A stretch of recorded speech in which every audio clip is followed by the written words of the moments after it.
Yeah. Yeah.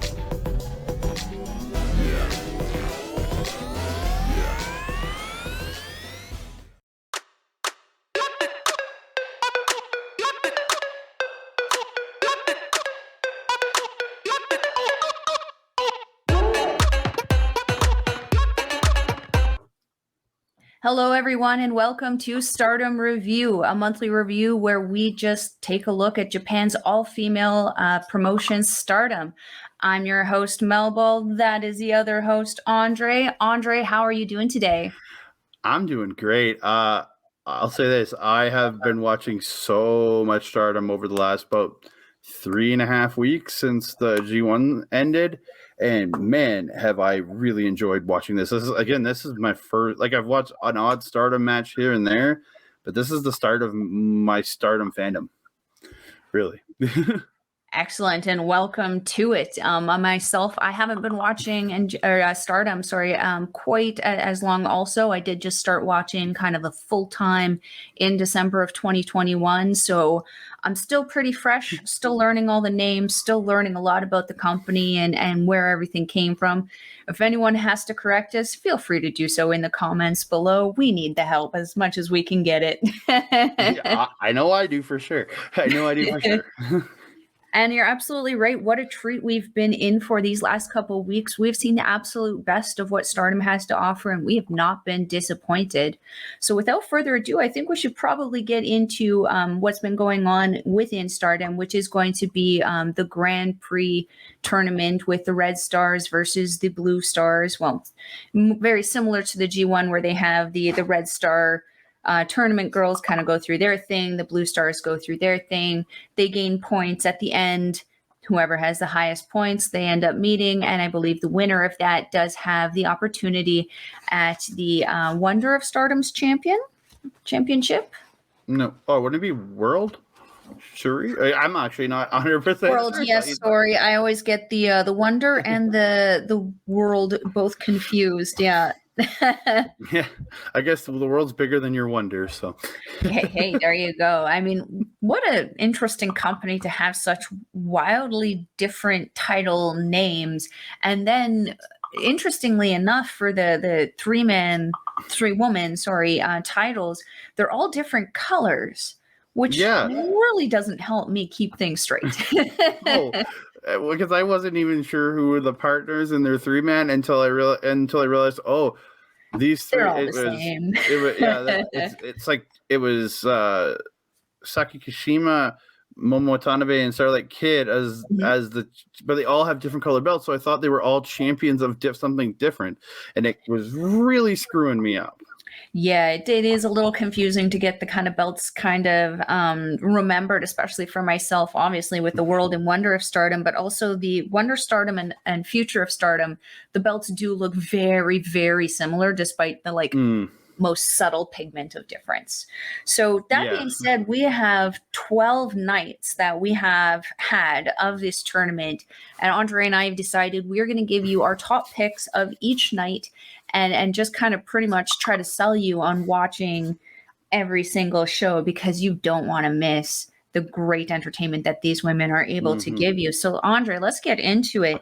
Night 1 happened on July 30th, and my pick for the night was a banger of a match. 2 champions. We have the high-speed champion, Azumi, and the, again, World of Stardom champion, Suri. This match was quite possibly the best combination of that high speed ability and that high strike ability, that strong style that Japan is really known for. Both of these women are very deceptively strong for their diminutive sizes. I mean, if you look at Suri, she does just kind of look like an everyday girl, but man, those kicks, those knees, those strikes, she can put you down in an instant.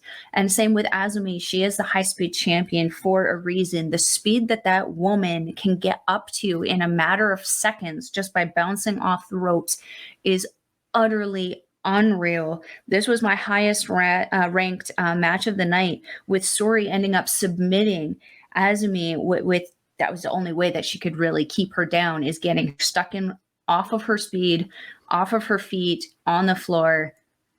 And it was done. Yeah, and finish it with a stretch muffler.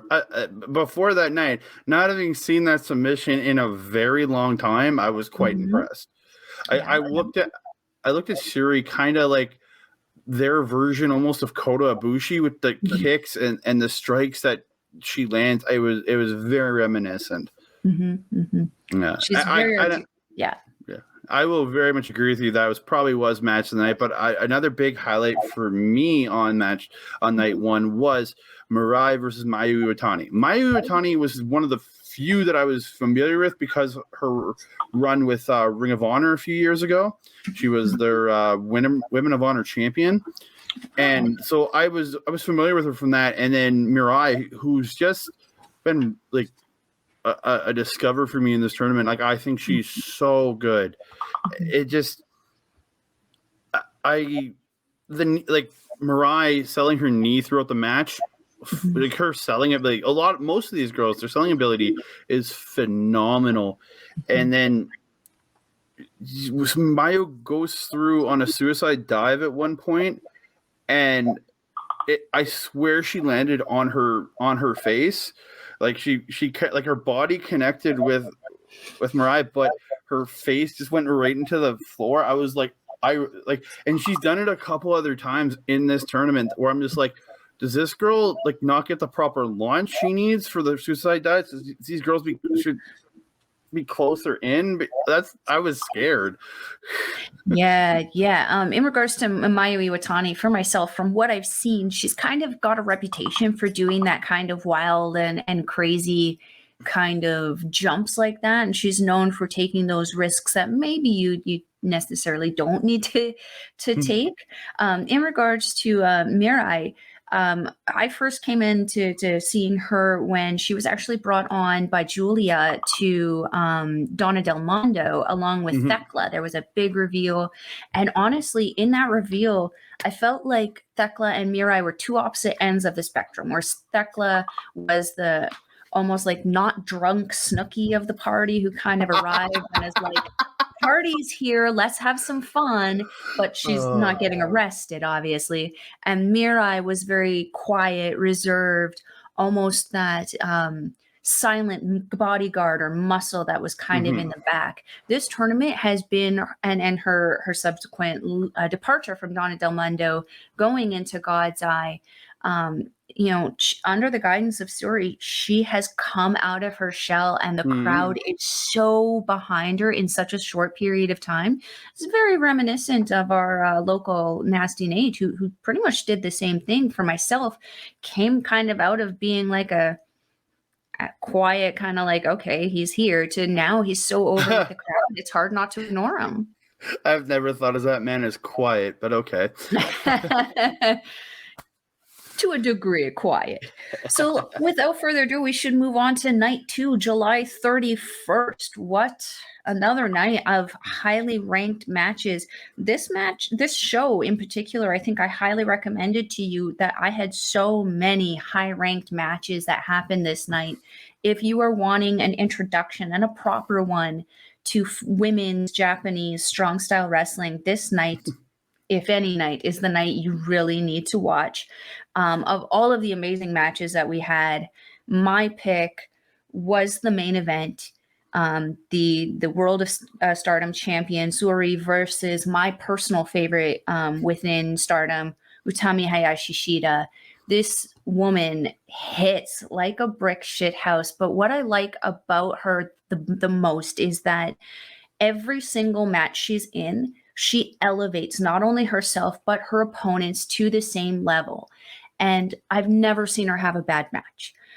She might not have as entertaining of matches depending on who she's working with, but in regards to in-ring ability, in-ring psychology, and her, as you mentioned, her selling and the selling within the company, she is unmatched. And that is exactly why she is the captain of Queen's Quest. This match, I've seen these two fight before, but this match in particular was just pretty much them just one-upping each other. Hit for hit, move for move. these girls tore it up. It was one of the heaviest matches that I've seen them have in a while, with Hayashi Shida actually picking up the win over the World of Stardom champion. And this was when I kind of went, oh my goodness, the World of Stardom champion just took a loss. That's in New Japan. That's a big deal when the champion in the tournament takes a loss. Now this person does have a claim to the championship, and we can discuss obviously at the end of here, what that kind of means for Sori, kind of at the end of this tournament. Andre, what was your pick for this night? Doma, I really enjoyed Tamahashi Shida versus Suri. I thought those two I thought they killed it in the ring. Don't get me wrong. And that finisher from Tamahashi Shida, spinning. It's a spinning razor's edge. Mm-hmm. I was like, oh, okay, I like that very, very much. But my pick was the woman who I actually think is the number one in this company, is Julia again versus Mirai. You can see a trend with that. I've already got 2 Mirai matches in here. I am very impressed with the win, and this won't be the last Julia match you get from me in this one. But I thought these two just had wasn't the longest match on the card. It was, I think it was south of 10 minutes, but that seems to be a pattern with Stardom though. A lot of their matches in the early part will be under 10, and then the last 3 we usually get between 10 and 15. But I don't dislike that very high. It makes for an very easy shows to watch. But these 2 girls I think they killed it. And then Julia, when she did they got a squat she grabbed her in a Northern Lights position. She did a squat and then does the Northern Lights. I'm like, God, it's impressive. But just some of the strikes from Julia, you say Suri has some crazy strikes, so does Julia. Just the knees to the faces and things like that. It's so good. But the power from Mirai still in this match, the clotheslines and the chops and the forearms, you just a lot of these girls, they're just beating the crap. It's strong style, beating the crap out of each other. Mm-hmm. But Mirai, and with a little bit of disappointment for me personally, because I'm now a very big fan of Julia. Mirai did get the win with La Magistra Cradle, but I love a lot of these matches in this tournament that they're not afraid to go to a roll up to finish in this tournament, which happens a good bit in this tournament, and I like that because it's a win can come out of anywhere. Exactly, and it makes that more exciting when that the company does have a tendency to do those kinds of finishes, because you never know. You go into these matches going, oh my gosh, there's no way someone like, for example, Hanan is going to take a win, but then suddenly she pulls roll up on the world champion, and you're like, whoa, wait, what happened here? It certainly does create that, extreme level excitement that I very much so like about this company. Yeah, the surprises are nice because again, I'm used to watching WWE, AEW, where everything finished with a finisher. Even most of the time in New Japan, finishes with a finisher. So I really like the surprises and the fact that anybody can win in any which way, and that some of these girls are winning with multiple finishers too. Mm-hmm. Yes, that is very true. So moving on to night 3, which happened on August 6th. My pick for this match was one that I, obviously expect with Mirai. Mirai has become, as we had mentioned before, a big crowd favorite of ours. Again, a big crowd favorite over in Japan. The rhythmic clapping that they do for her entrance. I'm now a huge fan of her music. I got to get a hold of it on YouTube and start adding it to my workout music, because it's just unreal and amazing. But to be fighting with someone who's pretty much who I would consider the pixie of Stardom, and not in an insulting way by any means. No. Natsupoi might be like the little tiny little girl, but she is very mighty and has no problem just fighting to the bitter end. This match was amazing for me because both girls, again, deceptively strong for their size.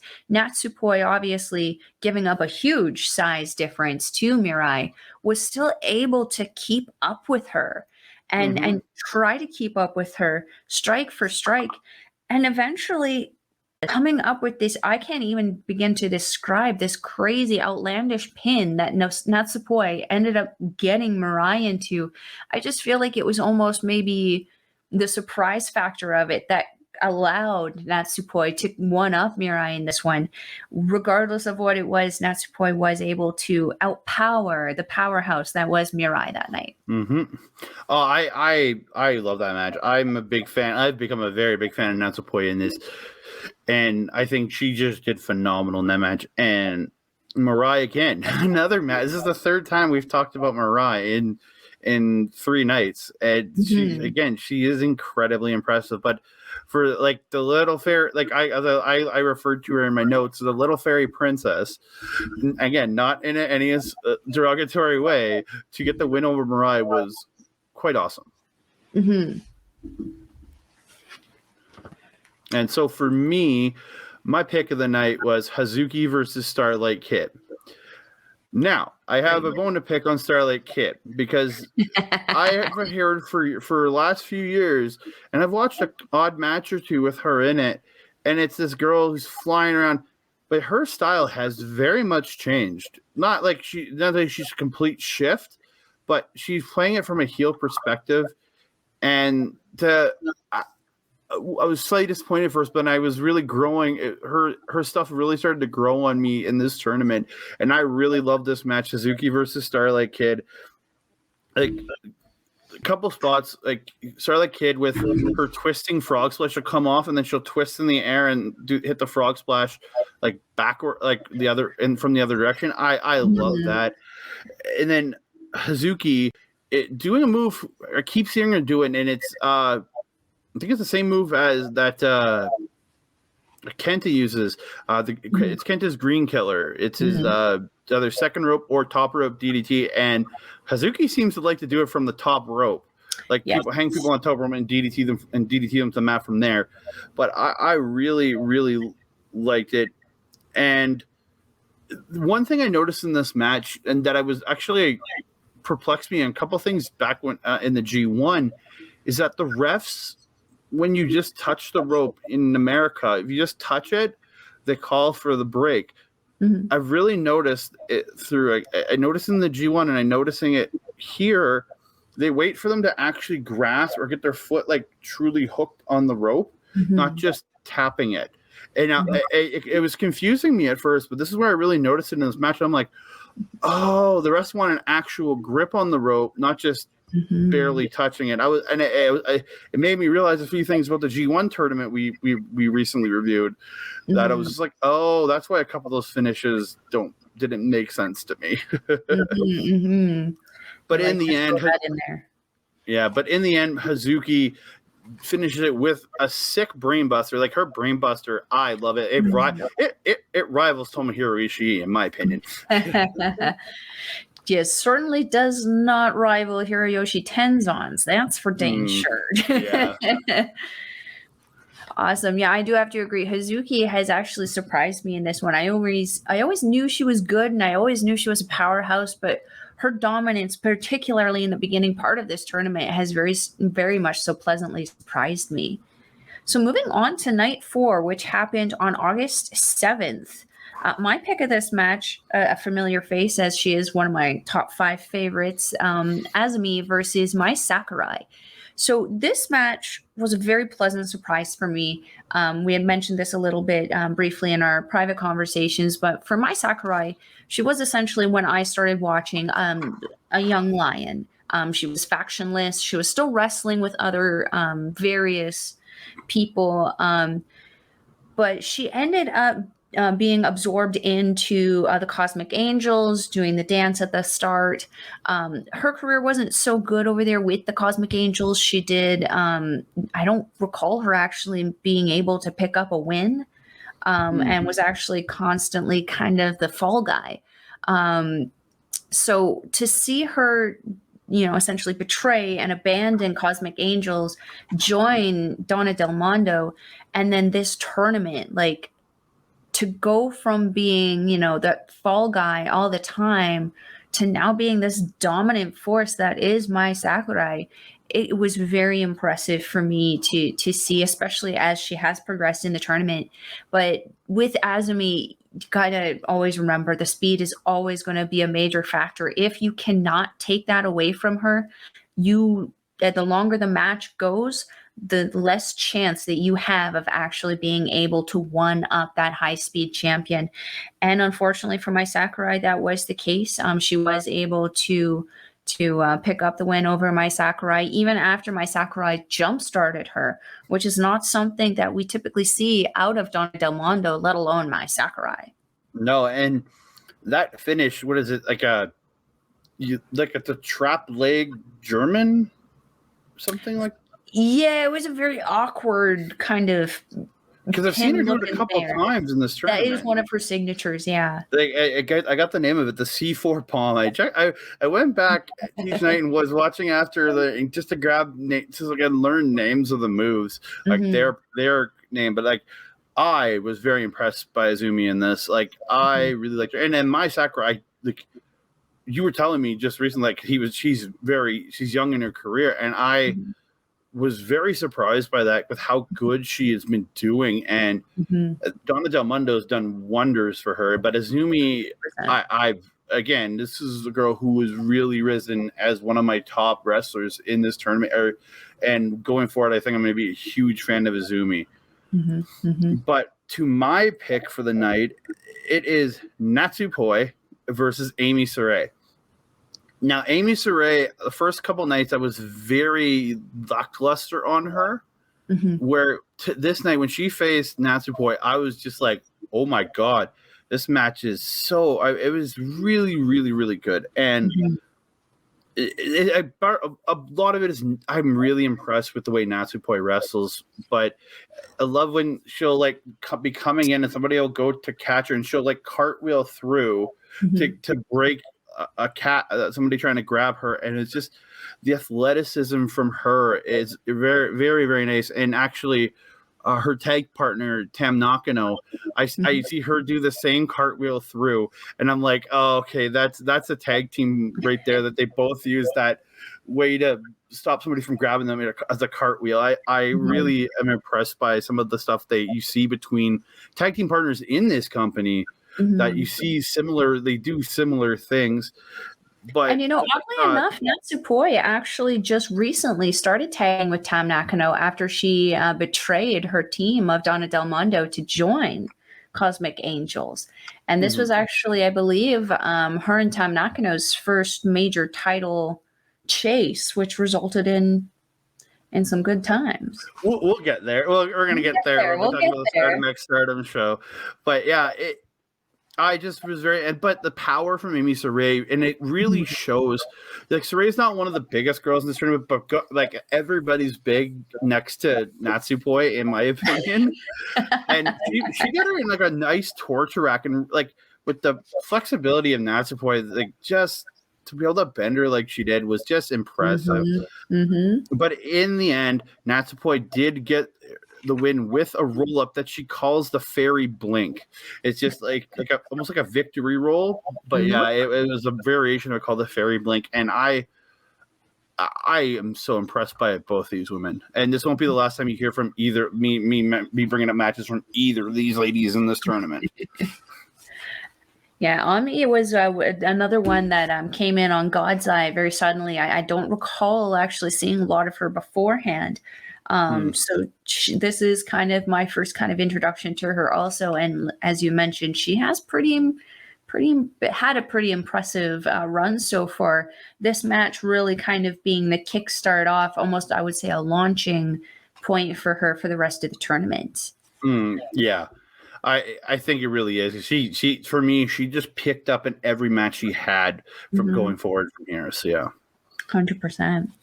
So moving on to night 5, which occurred on August 11th here.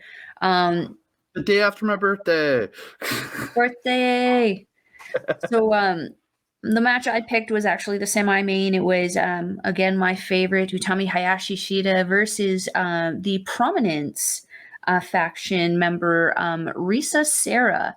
I've struggled with this girl the whole tournament because I've been going back and forth. Is it Sarah Risa? Is it Risa Sera? In English, in our language, it is the weird sounding way. It is Risa Sera.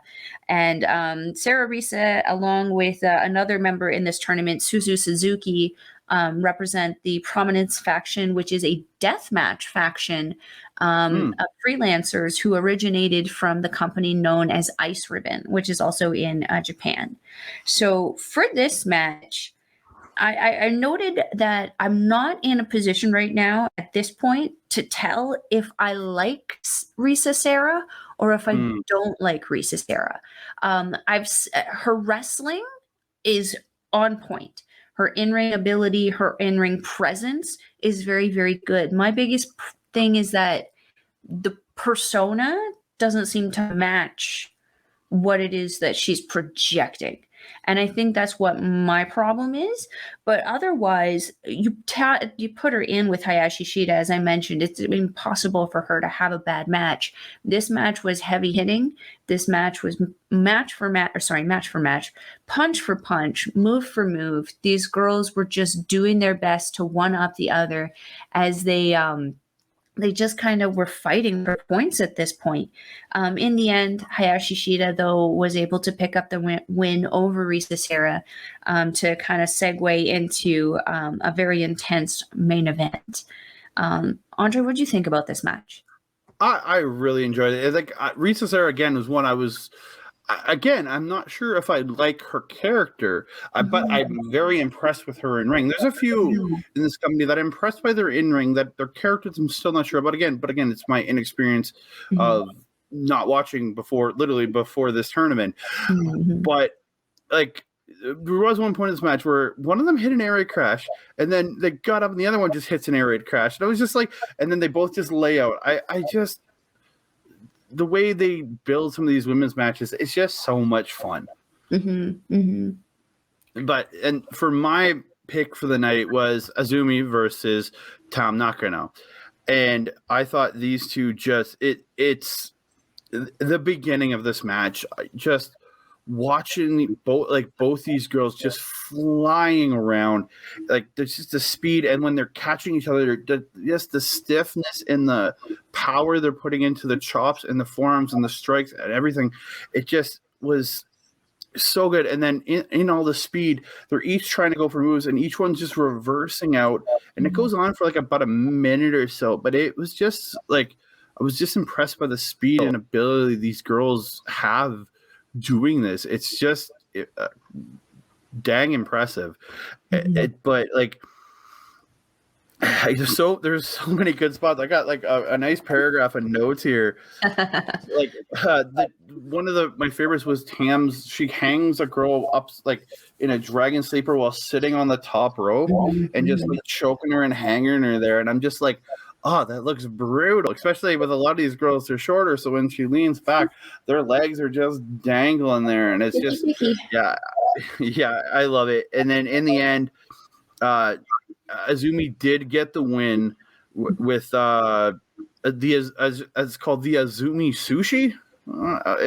It's literally she hooks an arm and then pulls her into into a clutch for pain, but they call it the Azumi Sushi. I'm like, I love that name. I don't like sushi, but I love that name. Almost like a sushi roll. Yeah, pretty much. But this is the match where Tam Nakano really stepped out for me and became, again, another one where I'm really watching what she's doing, and I'm really a big fan.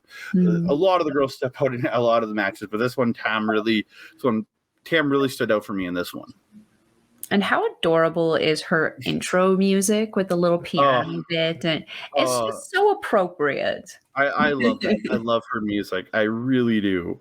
It's just like, you're like, yeah, it's a nice, easy groove beat. Like it's not as high tempo as the rest of the girls. Yes, exactly. I think one of the only other girls that has a low tempo like hers is Julia. So yeah. Yes. And hers even kicks in at points. Yeah, but.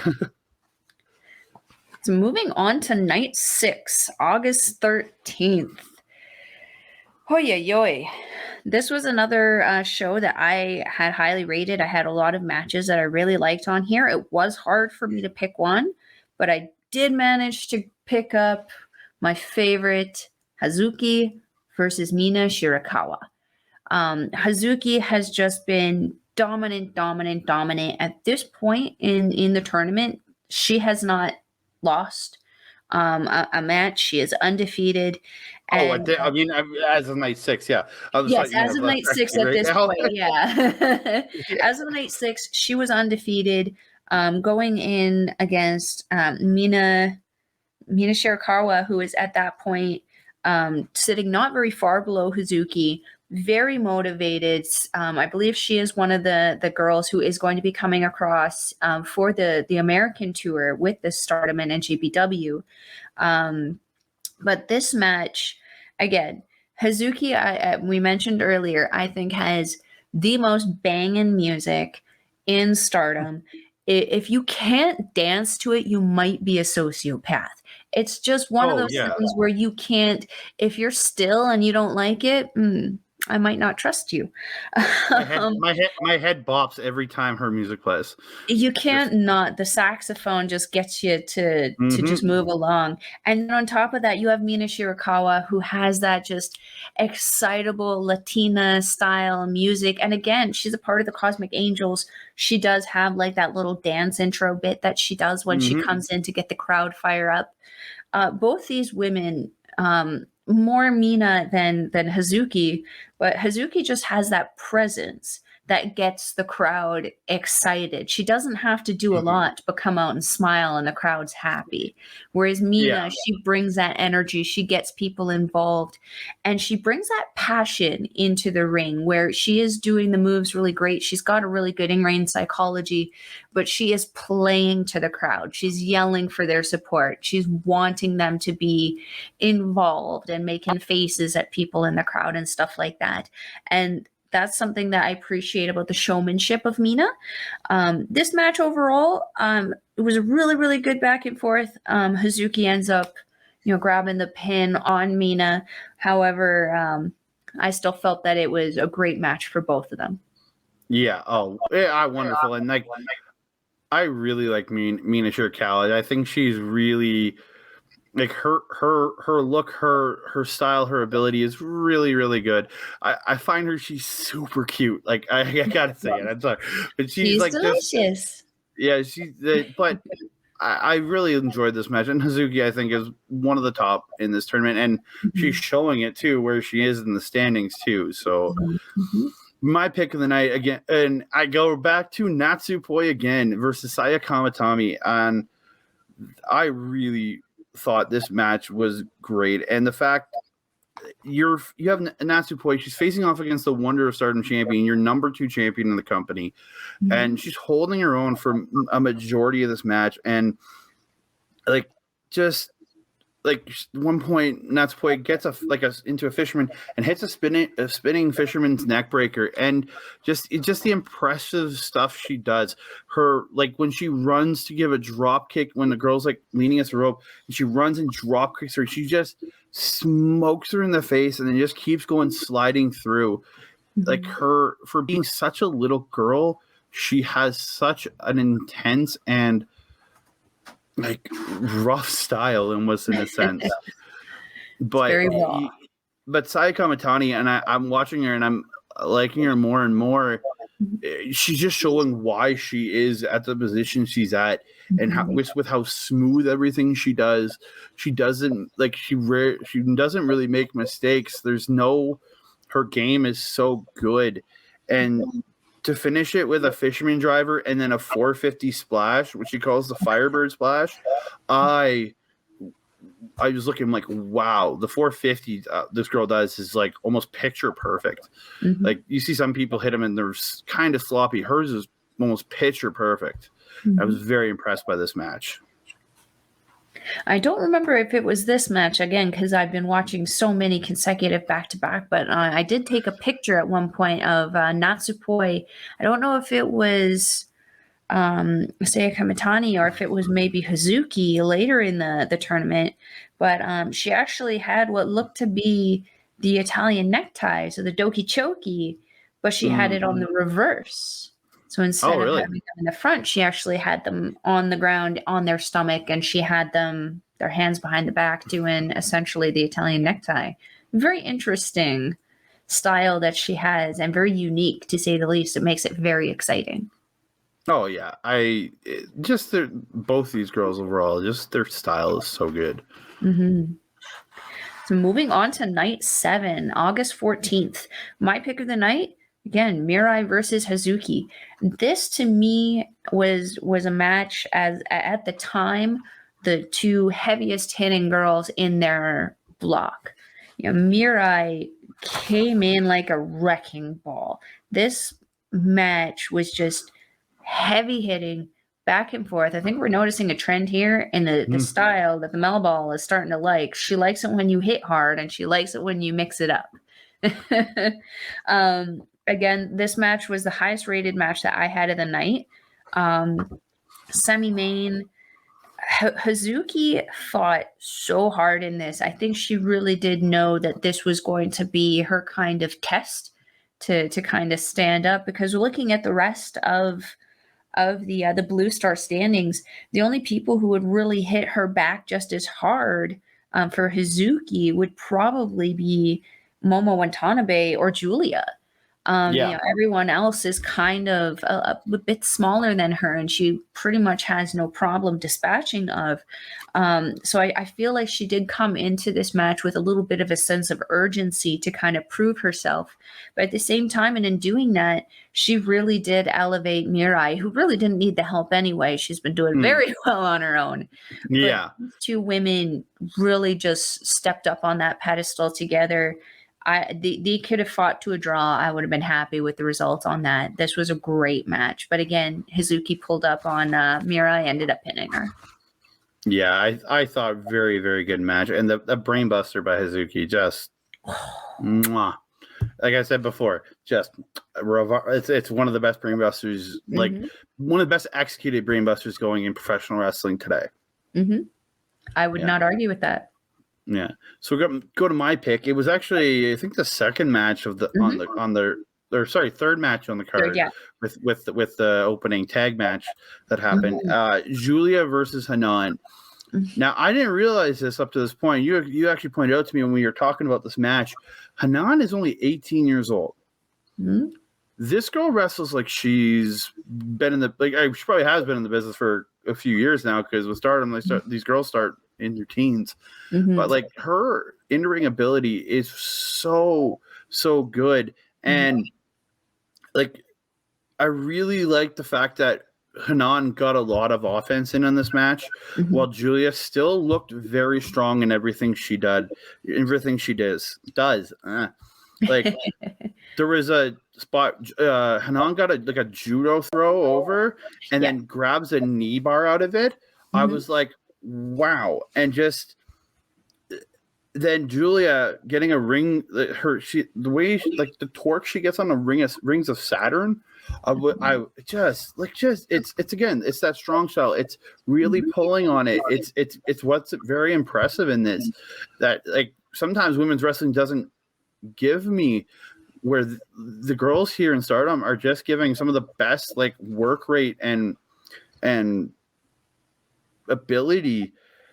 But like in Julia getting the win with an octopus stretch called the Spider's Web. And it when I saw her do the move, all I could think was AJ Lee. Because that was AJ's finisher like when she was in wrestling. And I'm like, I wonder if there's an influence there. Because again, she calls it the Spider's Web, and hers was the Black Widow. So maybe it might be influence. Like, I wouldn't be surprised. But be an homage, you never know.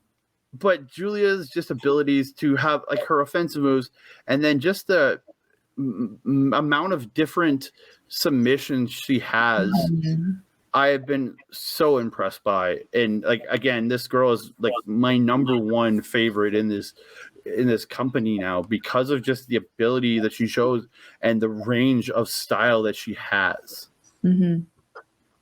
And I have to agree. She was one of the first people who actually really impressed me. And then seeing also in right after I had started watching full time in December, to see them showcased at Wrestle Kingdom, specifically Julia being there and being able to see her perform, like I was like, yep, I made the right choice. I made the right choice. I'm saddened that we don't get to see Konami right now. I'm hoping that there's a possibility that she will eventually come back, because man, Julia and Konami was a great match before she left. Highly I would recommend. I would imagine so. I would imagine so. So moving on to night 8. Night 8, my goodness, we're over halfway, Andre. August 20th. Whew. Oh, sorry, I guess I gotta click something here. No, I'm getting my notes together. So for myself, this was the one of the couple times that I finally was introduced to the second member of prominence, which was Suzu Suzuki versus Hazuki. Suzu Suzuki wasn't in the first part of the tournament. She actually had her first 2 matches delayed. We don't actually even know when or if they're going to take place. Yeah, because due to some health issues at the start of the tournament. And it looks like when we first saw her in her match with Mirai, it did look like whatever injury she was suffering with her shoulder was certainly exacerbated by the match with Mirai. She did end up taking a few forearms to the ring post there, which I'm sure probably didn't feel too good on that shoulder. But the with Hazuki versus Suzu Suzuki, I believe that I don't know Hazuki's age, but Suzu Suzuki is only 19 years old, and man, she does not look it. She just looks like she's seen some stuff and could probably really wreck your day. Very intimidating yet beautiful looking woman who comes out in this beautiful, almost samurai kind of gear, very reminiscent of Maika or even Hiroki Goto from NJPW. This match, again, another hard hitter. Hazuki was actually fighting very, very hard in this match again. I don't think she was expecting the kind of defiance that she got out of Suzu Suzuki, partially because we didn't really have a lot to go on at this point for what we saw of her within Stardom. If we're thinking that these girls just saw these girls in Stardom, they would have only had the match against Donna Del Mondo when Prominence did kind of arrive in Stardom, and then maybe 1 or 2 matches before this point. That being said, though, very cool to see those little toe shoes, 2 pairs of those in the ring instead. Yeah. They weird me out, but as long as they work, right? I like that boot. It's kind of nice. It's a nod to martial artists. That's the thing. A lot of like you see it. A lot of martial artists wear that boot. Let's say did. I don't know anymore. I haven't watched a lot of martial arts in the last few years. But yeah. And like, let's be honest, based on Suzu Suzuki's performance, she clearly has a background in some kind of martial arts or mixed martial arts. She's just very good at getting underneath people and just tossing them around. But then on top of that, she uses her size to her advantage. She hits hard. And there was a number of times where she rocked Hazuki enough that I thought Hazuki was going to go down. But again, at this point, Hazuki still was undefeated and remained undefeated after this match. Yeah, the fact where the run that Hazuki was on at this point at night 8 is just impressive. She's just racking up points. It just it was just impressive. Like I very much enjoyed that match, and like finally get to see she's like I think she wrestled a couple nights earlier, but just she really stood out in the Suzuki in this one. So yeah. And for my pick on night 8, it's again you're gonna see a trend that I'm gonna pick her a bunch. It's Julia versus Sayaita, who night 1 I was all in on Sayaita. I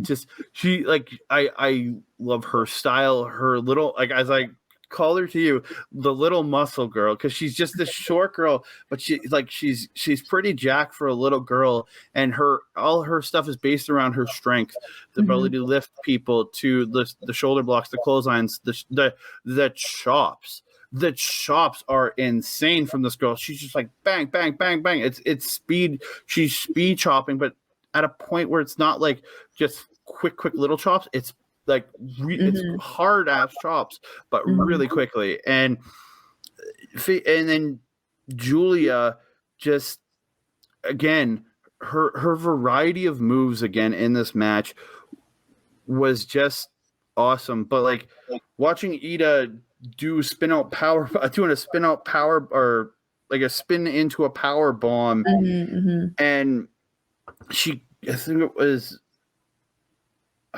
Sorry, I gotta look at it here.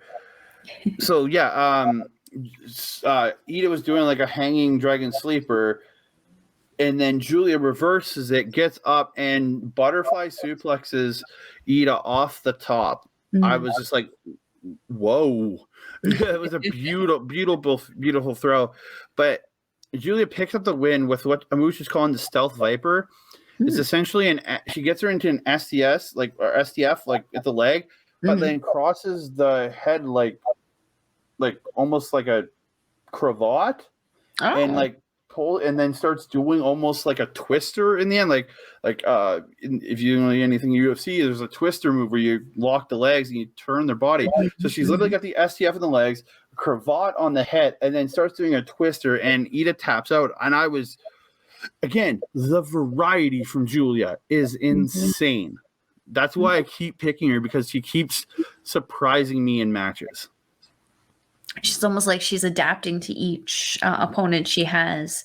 I have to say, Ida was the same for me. As soon as I saw her, I was like, oh my gosh, look at how cute she is. And look how big she is. It's a perfect combination of adorable and powerful. And how adorable is her pose when she's flexing? Just comes out here like, yeah. Yay. Yeah, I love it. She won me over on night one. I was just like, yeah, I'm all in on this girl. 100%. 100%. No, moving on to night 9. Night 9, August 27th. Whew, this was another night where I had quite a few ones marked here, but my pick, again, 2 of my all-time favorites within this company, Utami Hayashi, and quite possibly my biggest girl crush in professional wrestling, Maika. These 2 girls have a reputation for being tanks in their respective factions. Utami in Queen's Quest and Maika in Donna Del Mondo. Both these women came into this match, and they both of them have the same ability to elevate whoever it is that they're wrestling with. Maika works very, very hard, but maybe a little less than Hayashi Shida, but not by much, which, can't have it all, right?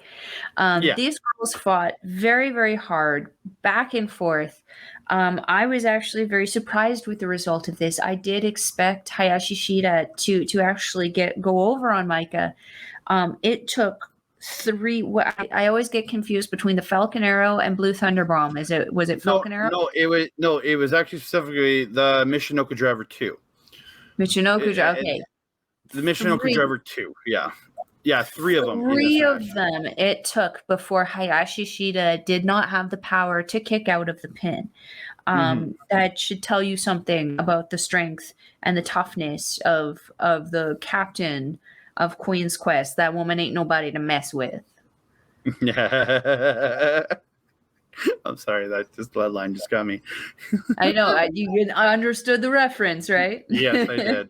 Excellent. But yeah, Maika, again, she's been so impressive in this. Again, I a girl that just keeps impressing me over and over again. And Hayashi Shida, she just shows why she's just such a great wrestler and one of the top people in this company. And you put them together. It was just a wonderful, wonderful match. Hayashi Shida's abilities just keep surprising me. But man, the multiple Michinoku drivers, I was just like, I was just like, man, she's taking a lot of punishment with that. By God, she's broken in half. But for my pick of the night, and no surprise, it's Julia again, and she facing in Starlight Kid. Now, this is probably the match I wrote the biggest paragraph of anything, and I was writing this on my phone, and the paragraph's bigger than some of the ones when I was typing into my computer. Like, just I wrote almost everything they did because there was so much, but these girls just. Everything they're doing, it's just so impressive. And like Starlight Kid, again, like I said earlier, her in-ring is one of the best speed high flyers in the company. I just don't like that she when she uses the people on the outside, that's when I really dislike, and that's a big problem I have with Oedo Tai, is they constantly are getting involved and messing things up and cheating at times with other wrestlers in this tournament that I've seen. Very reminiscent of a certain faction, wouldn't you say? Yeah, a little bit of torture there, you know. It's not as torturous though. I'll say that. Not as torturous as the House of Torture. No, but Julia does pick up the win in this with, I wrote it down, the Ganosuke clutch. It was a weird ass roll up, but I can't even describe. You need to watch her get this pin because it's just such an odd. She's sitting to the side of her and just cradling the one leg while hooking the other arm, and Starlight Kid can't move. And then after the pin was counted and the bell rings, she just sat there holding Starlight Kid while she's just struggling to get out, and she can't move. And I'm just sitting there like, oh, this is some real like hatred between these two. You can kind of feel it. And then after the match, they got in each other's face and were shoving and trying to hit each other. And their teams literally had to, Don Mundo and Oedo Tai had to get in there and break it up because they just wanted to keep fighting. And I just was insanely impressive. Like Starlight Kid did make a mistake at one point in this match, though. She went for a tiger suplex, got it, and then started to pin Julia. The ref counts 1, 2, and she pulled Julia up. Oh, I saw that. The dumbest thing you could do. And she and they fight a bit more. She goes for another tiger suplex, and Julia reverses it into the Ganosuke clutch. And I'm like, it's all your fault, kid. You probably would have won it had you not pulled her head up. That's all your fault in this one. You made the huge mistake of deciding to prolong a match. 100%, especially when she was technically already compromised because Julia had actually ripped part of her mask. Yeah, was the left eye of her or right eye of her mask tore. Yeah, one of the eyes was ripped open. So I was like, you're already at a disadvantage there. Yeah, count your chickens and get out of there. Yep, I agree with you.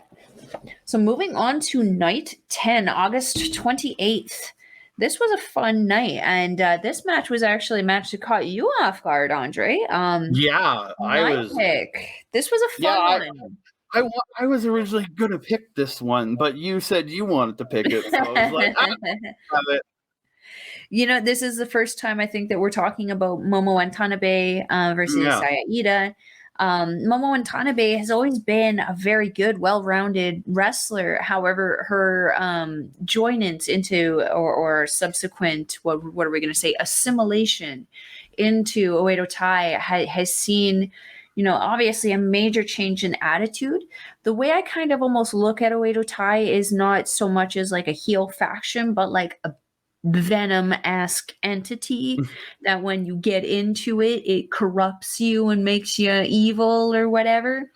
Momo Watanabe was a part of Queen's Quest before. You know, she was the reason why they were wearing, they used to actually have like the Lion's mask, lucha style masks that they would come out with. Because of her wrestling in that faction was unparalleled.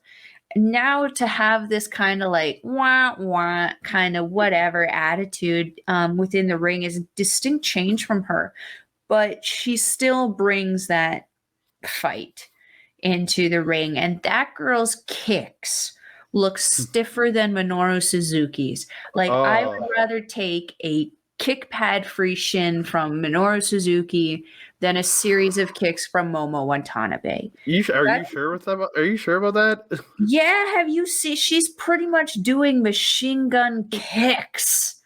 Have you seen how Suzuki kicks though? Yeah, Like, crap! I wouldn't want to take that of his than, at least than with the multiple kick pad. of hers. At least with her kick pad on, it's gonna soften the blow a little bit. Not if she follows it up with 3 more. Yeah, but either way, she's giving me CPR. At least someone's keeping me alive. yeah. This match was utterly fantastic for me. It was a really great back and forth.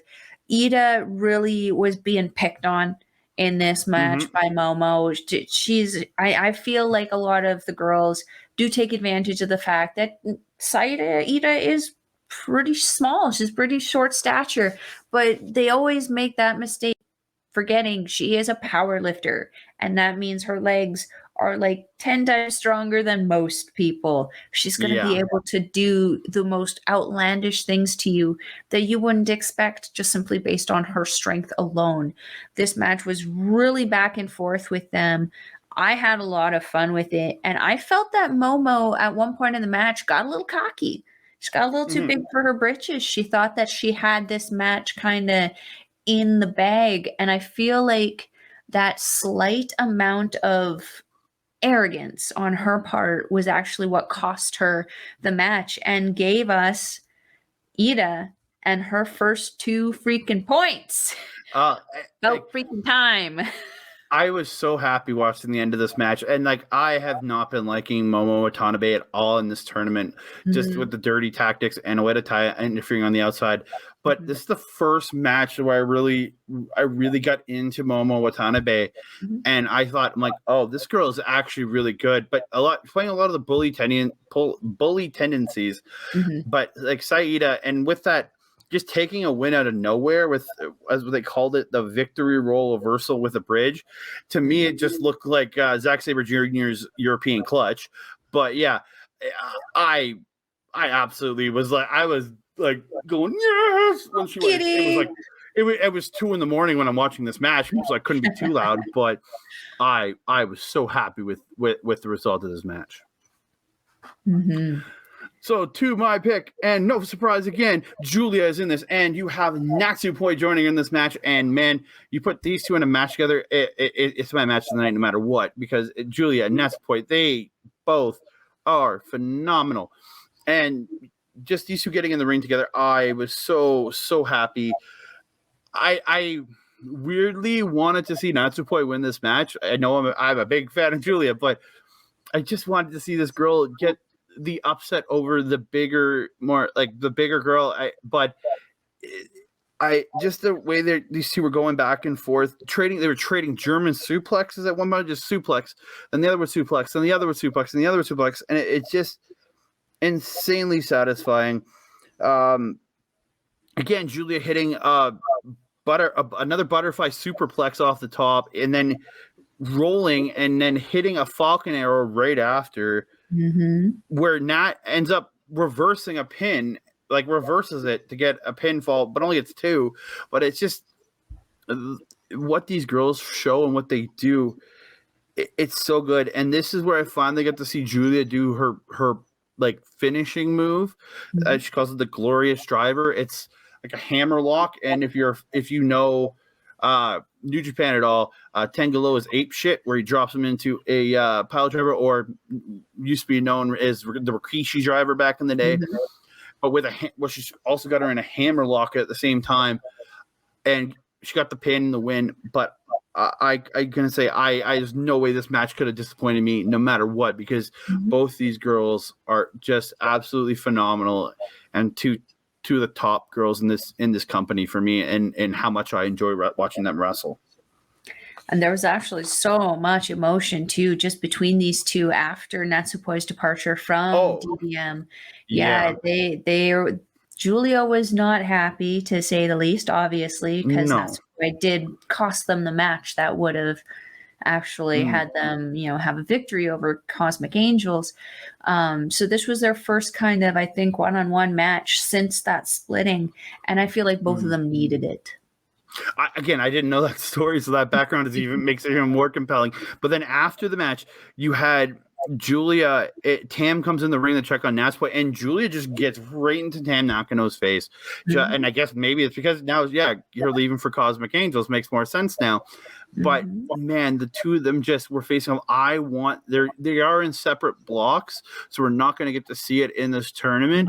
But man, do I want a Tam Nakano versus Julia match coming out of this tournament?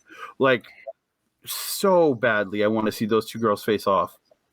I mean, let's talk more also about what happened afterwards. Not only Julia getting in Tam's face, but Natsupoi absolutely losing her mind and went taking nuts. down Mai Sakurai and rolling around with her. I think Julia knows exactly who she needs to bring into a tag match against Tam Nakano and Natsupoi. Oh, yeah, very much so. So moving on to night. Was it on that night? Yes. It was actually from night 9. I got to bring it up. I apologize. They did the draw for who's going to get into the IWGP Women's Championship tournament, and it was Julia pulled and there was 6 girls in the ring. I think it was. I believe all the captains. Yeah. All the captains, and it was only 4 spots. So they were literally pulling straws or pulling sticks, which had colored ends on them. And I would think it was Siri pulls the first one, and she gets no color, and she just goes to the mat and starts crying. It was some of the best selling I saw the entire tournament. Her going to the mat crying. It was so good. But the factions that are going to be represented in this are going to be Donna Del Mundo, Stars, Oedo Tai, and Queen's Quest. They haven't announced who from each group is going to be, because it's not guaranteed it's going to be the captains. I really do hope to see Julia is the one from Donna Del Mundo to go, because I really would love to see her in that tournament. But it's going to be somebody from one of those 4 factions, along with they actually announced it at the same time, Alpha Female and Ava White are going to face off. They're actually going to face off at the Royal Quest show on October 2nd, the second night of the Royal Quest 2 show. And then they're facing somebody, because they're in the international bracket, I guess. And they're going to face, it hasn't been announced whoever's going to win that match is going to face in the later in the next round, but all that's going to take place at the Stardom Tag League on October 23rd. So, and then at least the Stardom Women is going to take place at the IWGP Women's Championship first round show on October 22nd. So I just wanted to bring that up because I forgot to mention it when we were talking about night 9. But yeah, I am excited for that to see, especially because you're going to start seeing women more prominently featured on New Japan proper, which I think is long overdue. I agree. When I first saw the formation of the United Empire and saw Bea Priestley start coming on with Will Ospreay, I had hope. And unfortunately that is not a thing anymore. We are left with Miho Abe and Peter, which, I'm not going to complain about. But no. I would like to see more women represented in a some kind of manner on NJPW, and it's good to see that they are inviting them on and being able to have that championship for sure. And at the end of the whole drawing thing, Oedo Tai started beating up, or Starlight Kid and Julia got into a fight, and Oedo Tai started beating up Julia, and making her Stardom debut was Rina Yamashita saving Julia and challenging Oedo Tai, Starlight Kid, and a partner of her choosing to it's not a death match, but like a I think they said a no holds barred tag match, I think is what she was challenging them to. Like, so essentially a tornado tag, I'm guessing. Yeah. Something, no, but like with, I think, weapons involved, I don't know, because Rina Yamashita is the GCW Ultraviolent champion over here in the United States, and she's known for doing crazy deathmatch style matches. So we'll see what comes of it. I when she came in, I'm like, oh, she's the perfect, like, there, she already had the hair done up, she had the braids and everything done the same as Julia, and I was just like, okay, I'm down. I'm ready to see this. I'm ready to see it. I don't know if she's gonna join Don Del Mundo or not, but she seems to be aligned with Julia. Interesting. So yeah, We'll have to see how that kind of turns out. yeah. So and now we're gonna get back to the tournament matches. I apologize. I wanted to bring No, it was an not at interesting all. it was just an interesting little thing on night 9 that I wanted to bring up. Absolutely. So Yeah. night 11, September 3rd. My pick for the match to see was Sori versus Micah. Again, Micah in Donna Del Mundo, definitely more considered a tank. Sori is strike for strike. She's the world champion here, the World of Stardom champion. So to kind of get into this match again, it just more power, more moves, everything that Sori can do, Micah could do better, and it really became a battle of who could just be on their feet by the end of the match. At the end of the match, I again was very surprised. I expected the world champion to be a dominant factor within this tournament. At this point in time, night 11, Sori is actually kind of, dwindling on the bottom part of the list. And Micah is tied for first now. She managed to pin the world champion. And again, she's my girl crush. I totally freaked out, and I'm so happy for that. And what a show of respect afterwards. And the world champion taking that defeat with pride, with honor, shaking Micah's hand, showing emotion, congratulating her even before her own team could. That's exactly what you want out of a champion, is someone who's humble and who gives credit where credit is due, essentially. And this match had all of that for me. I was very happy with this one. No, I was really, really happy to see this match. And again, it's Micah hitting, I think she hit 2 Michinoku drivers in this one to get the win. Again, needing multiple to put down your number one champion in the company. But again, super impressive. She has done nothing but impress me the entire time. Micah's just really, really good. And then Suri, you can't, like, her strikes, her kicks, her strong style ability is crazy, just crazy. But for my pick, it was actually the main event of night 11. And it's Mayu Iwatani taking on the Wonder of Stardom champion Sayaka Kamatani. But I said I have Mayu Iwatani is the one woman in this company I'm most aware of from her time in Ring of Honor, and just watching how much better she is from that point and going into Sayaka Kamatani, I really thought these two just killed it. Like, I absolutely love Mayu's chops where she does like a wind up, like a baseball throw, because she has for some reason a baseball gimmick. I don't get it. Don't get me wrong. Maybe it's just I haven't looked into it either. I just go with it. It's probably your time spent in the States and really getting into baseball. But again, baseball's huge in Japan too. But I mean, look at Naito. But she winds up and just bang, but like as if she was throwing a ball. But that's how she does her chops, and it's just incredibly impressive.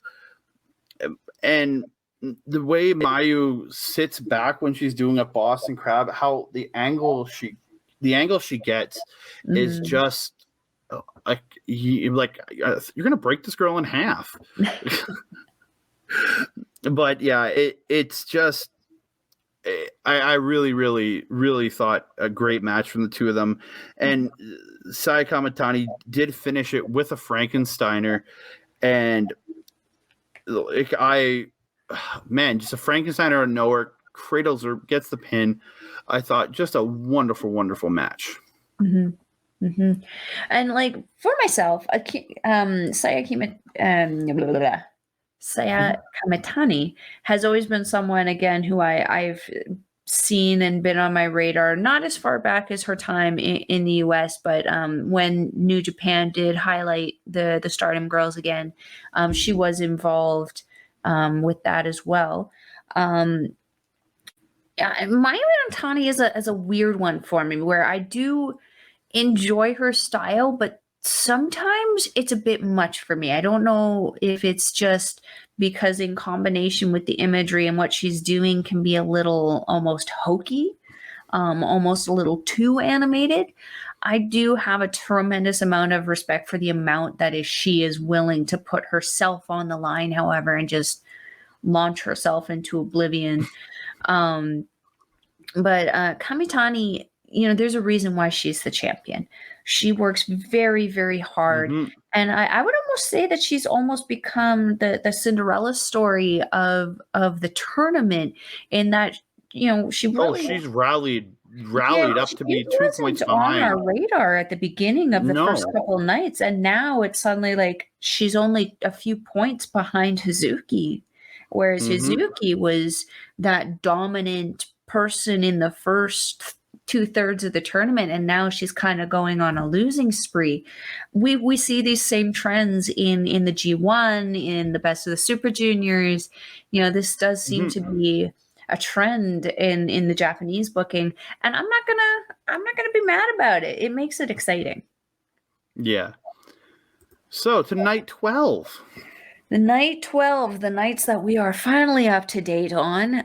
My choice was surprising, I think, to both of us in the just based on the pure level of entertainment that I got out of this match, and that was Mirai versus Momo Watanabe.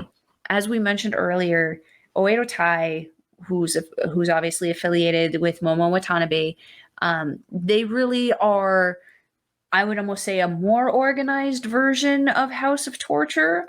Yeah. They're what House of Torture could hypothetically be if they weren't so chaotic, and had some kind of semblance of organization. The wrench has definitely become a thing for Momo Watanabe, where she puts it in her shin pad and proceeds to kick whoever with the the assist from the wrench and all this. In this match, Mirai was making a huge joke out of it. Essentially, the joke was getting the wrench away.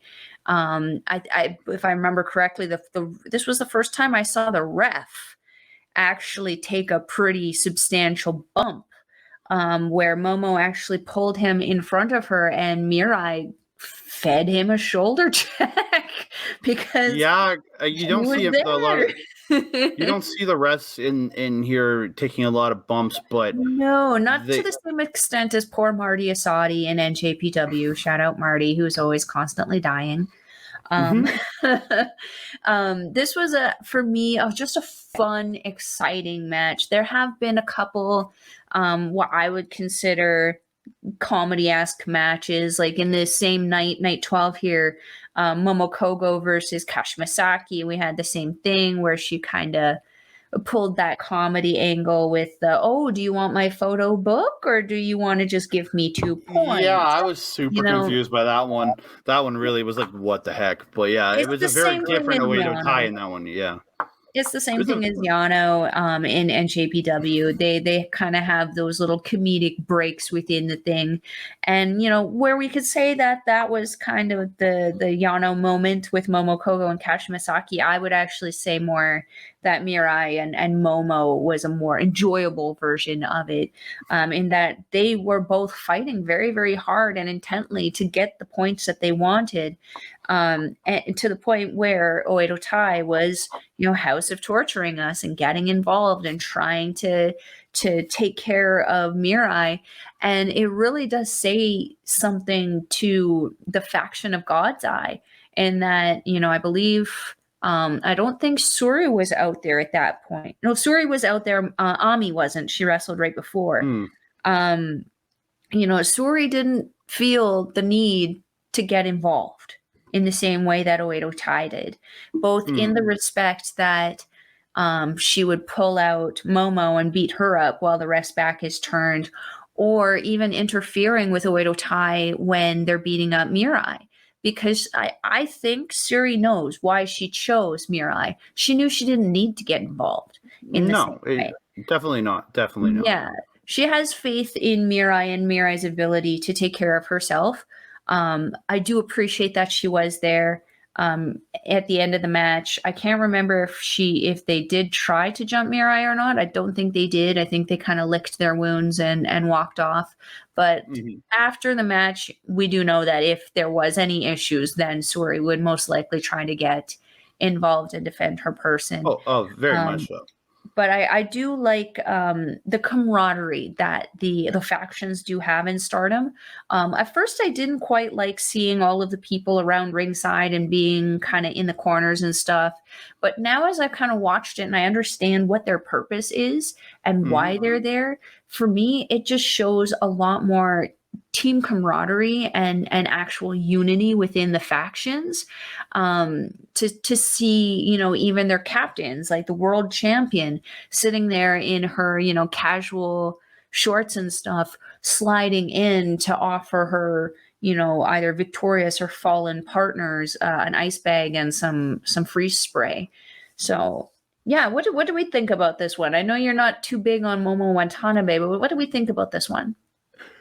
I took this, I watched through it, but I took it as a less serious match, being with all the stuff with the wrench and all just the Oedo Tai interference. I look at it like a House of Torture match. I just sit through it. It wasn't House of Torture level bad. Trust me, it was like a pretty decent match, but for me, it was just I could do without the interference and the wrench stuff.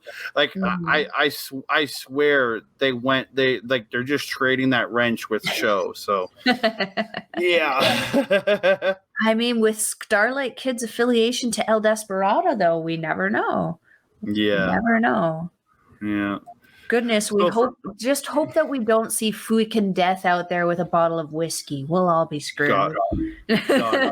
Please, God, no. That character just disturbs the hell out of me. But my pick for night 12 is Hazuki versus Amy Saray. I thought these two ladies, they just killed it. Like the back and forth, just like early on in the match, Amy picked up Hazuki, slides her in between the top two ropes, and just runs in and just like splashes her in the corner, like right into her midsection. It was just some of the power that Amy Saray shows over Hazuki, who is again not the biggest girl in the world. It's very nice to see. And then like Hazuki, like a beautiful springboard drop kick. And then she does that running kick face wash into the ropes, and then another running, or just the repeated face wash in the ropes, and then just that running like bicycle kick into the ropes. It's just her kicking ability is just like undeniable. And then like some of the moves she does, it's just crazy, but like.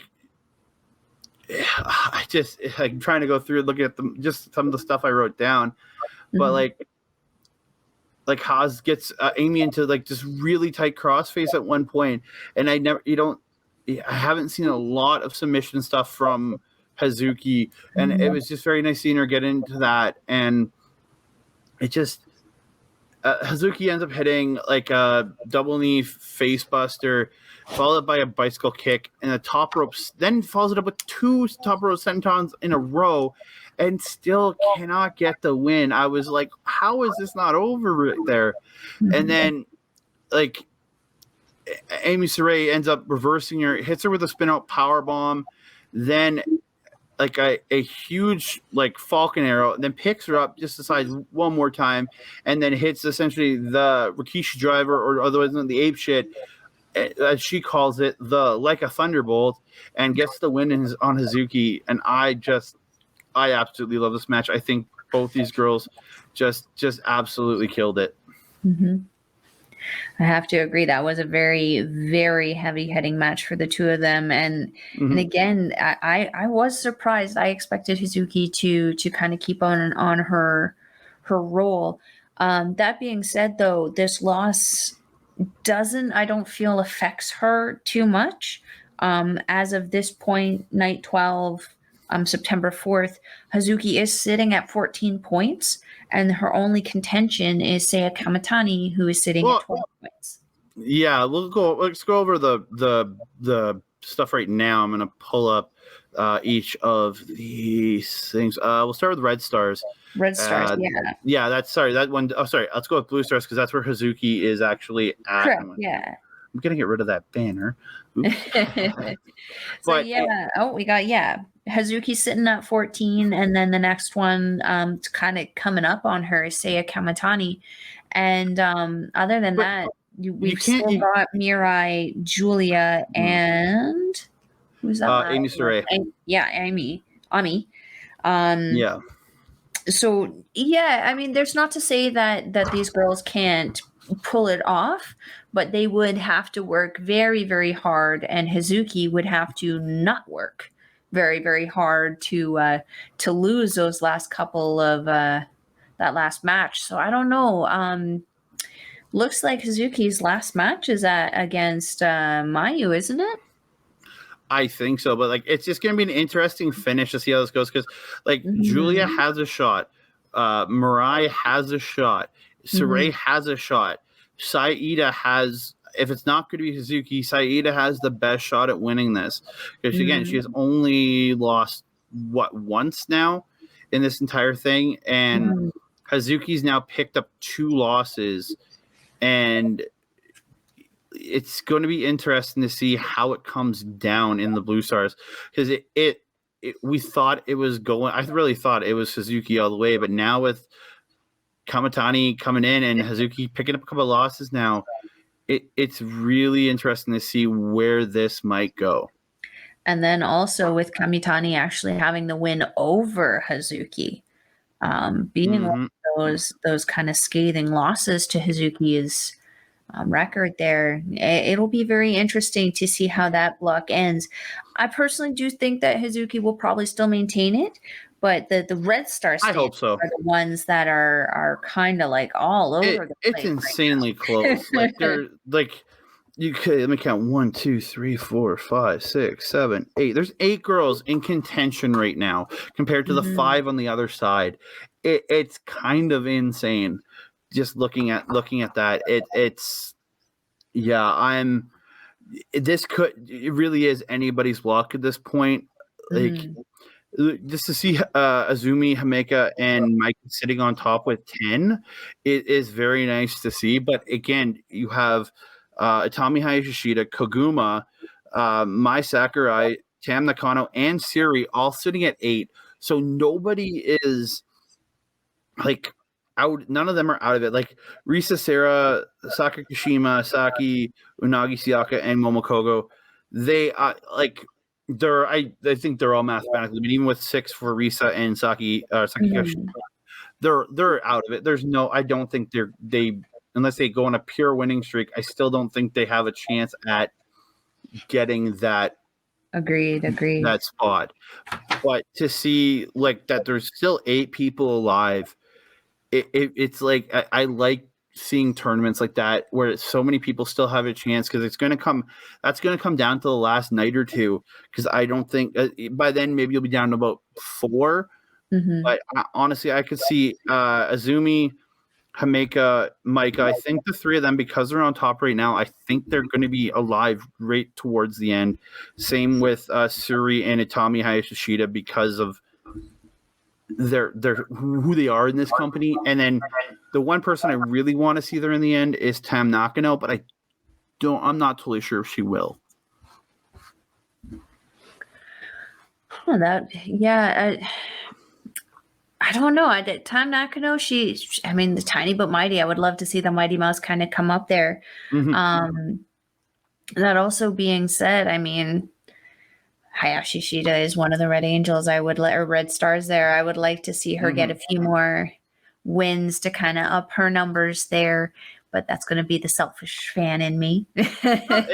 Hey, we all have who are behind. Like I said, I truly believe Julia's still in this in the Blue Stars, even though she's 4 points back. But that's only two matches behind. So like again, it might come down to tiebreakers and who has a win over who at that point. That's what we really got to look at.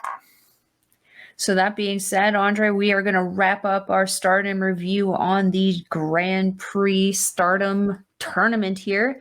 I am your Melball. That is your Andre. We will see you next time. I was going to say, we'll probably be back in about a week's time with a review of the Stardom X Stardom show. You definitely want to get that going because for the main banner back up. But yeah, you can check us out on all these social medias and everything here. But yeah, we should be back. I think we'll be back in a week's time because we were planning to do the Stardom X Stardom show here, but we have run a little bit long. We got really into some of these matches than we expected, and the show definitely has had enough matches that I think they deserve their own review show. Very much again, so. I am your Melball. That is your Andre. We will catch you next week. Adios.